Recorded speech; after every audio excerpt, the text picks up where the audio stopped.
एक बार की बात है, एक छोटे से तालाब में बहुत से मेंढक रहते थे। इनमें से एक छोटा सा मेंढक बहुत शर्मीला और डरपोक था। वो हमेशा सोचता था कि वो कभी कुछ खास नहीं कर सकता। बाकी मेंढक उसे छेड़ते और कहते, तुम कभी ऊंचा नहीं छलांग लगा सकते, तुम तो बस एक मामूली मेंढक हो। एक दिन तालाब के किनारे एक बड़ा मुकाबला हुआ। यह मुकाबला मेंढकों के दरमियान था कि कौन सबसे ऊंची छलांग लगा सकता है। सब मेंढक बहुत पुरजोश थे, लेकिन छोटा मेंढक एक तरफ बैठा हुआ था, दिल ही दिल में खौफजदा।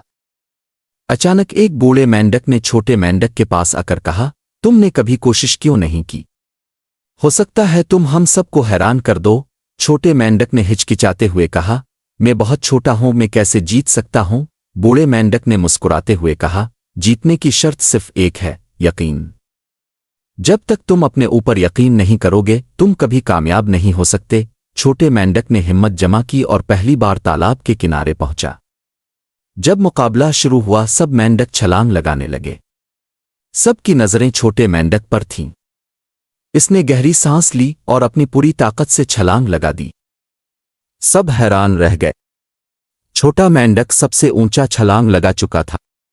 तालाब में खुशी की लहर दौड़ गई और बाकी मेंढक जो उसे छेड़ते थे अब उसकी तारीफ कर रहे थे। बूढ़े मेंढक ने कहा, तुमने देख लिया, यकीन सब कुछ बदल सकता है। इस दिन के बाद छोटे मेंढक ने कभी खुद को कमजोर नहीं समझा और हमेशा अपने आप पर यकीन रखा। सबक, यकीन और मेहनत से हर मुश्किल को जीता जा सकता है, चाहे अब कितने ही छोटे क्यों ना हो।